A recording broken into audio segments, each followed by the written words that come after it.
Hello everyone, আসসালামু আলাইকুম। Beautiful memories by Indian আপনাদেরকে ওয়েলকাম করতেছি আমি আগ্রা থেকে। তো এখন আমরা আসছি হচ্ছে 7 ওয়ান্ডার্সের একটা, যেটা দেখার জন্য সারা পৃথিবী থেকে লক্ষ লক্ষ পর্যটক ভারতে আসে।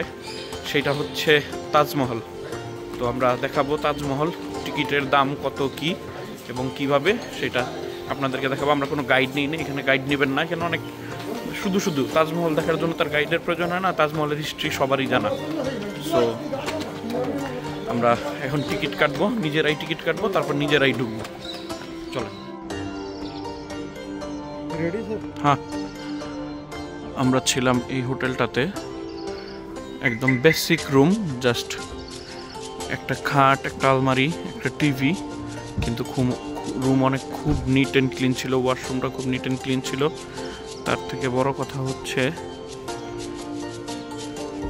যে হোটেলের যে ওনার, উনি অনেক ভালো, ওনার বিহেভিয়ার অনেক ভালো।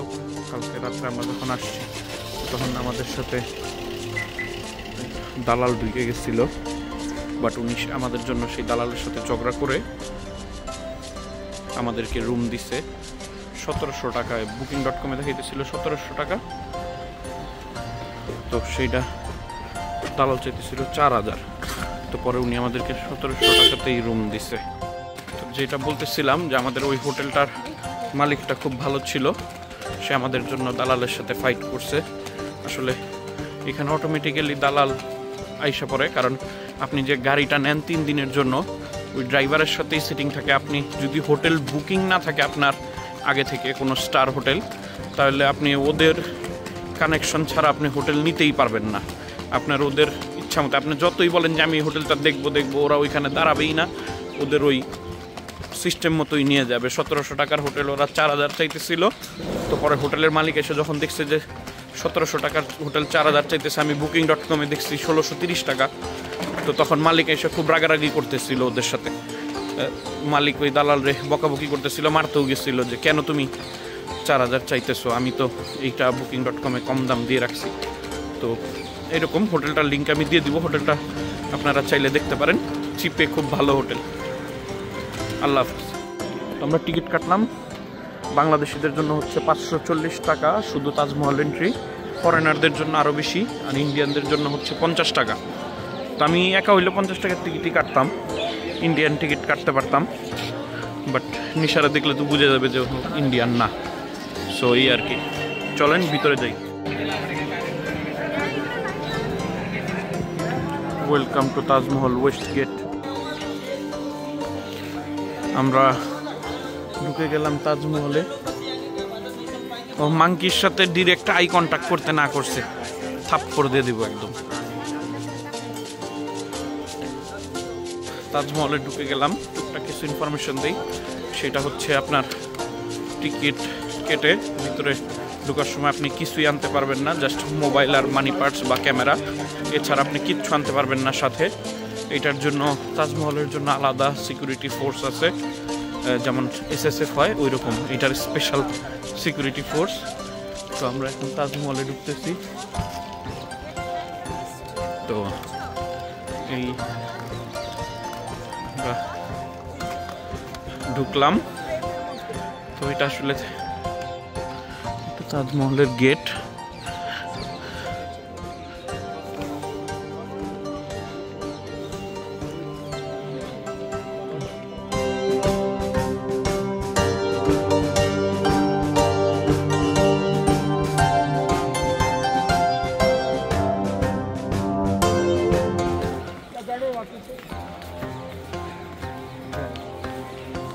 কিছুটা সংস্কারের কাজ চলতেছে, মেনটেনেন্স করতে হয়। এটা হচ্ছে তাজমহলের ম্যাপ।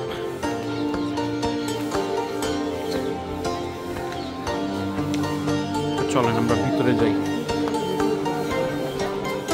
ওই পুরো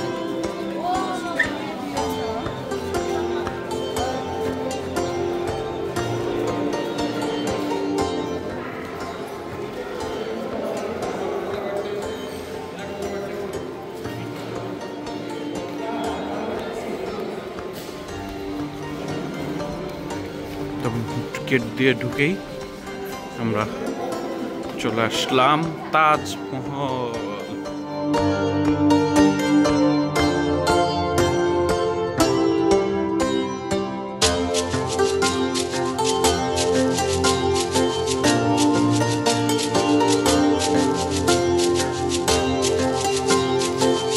তাওয়াফ।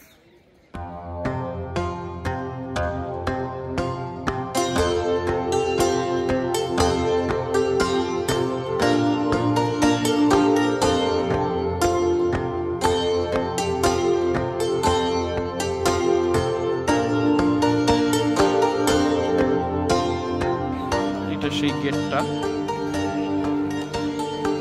বিশাল গেট, অনেকটা ওই যে বুলান দরওয়াজা যে ছিল অনেকটা সেই প্যাটার্ন, বাট ডিফারেন্ট।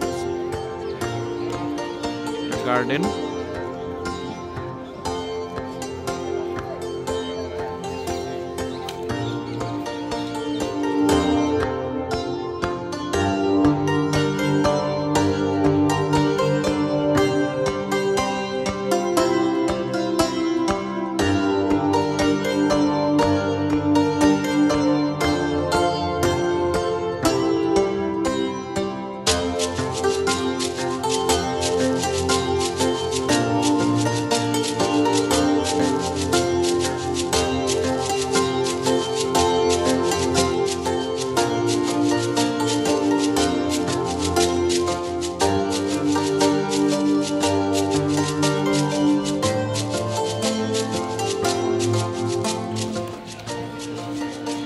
আপাতত আমরা তাজমহল থেকে বিদায় নিতেছি। আমরা এখন দিল্লির উদ্দেশ্যে যাব। আমরা এখন দিল্লির উদ্দেশ্যে রওনা দিব গাড়িতে করে। একদম আমাদের যে আবার ফ্লাইট ধরতে হবে কলকাতার। তো চলেন আমরা এখন দিল্লি ইন্দিরা গান্ধী ইন্টারন্যাশনাল এয়ারপোর্টে ফেরত যাই। আল্লাহ হাফেজ। ভিডিওটা ভালো লাগলে জানাবেন, খারাপ লাগলেও জানাবেন। চ্যানেলটা লাইক করবেন, কমেন্টস করবেন, সাবস্ক্রাইব করবেন। আল্লাহ হাফেজ। চলেন যাই।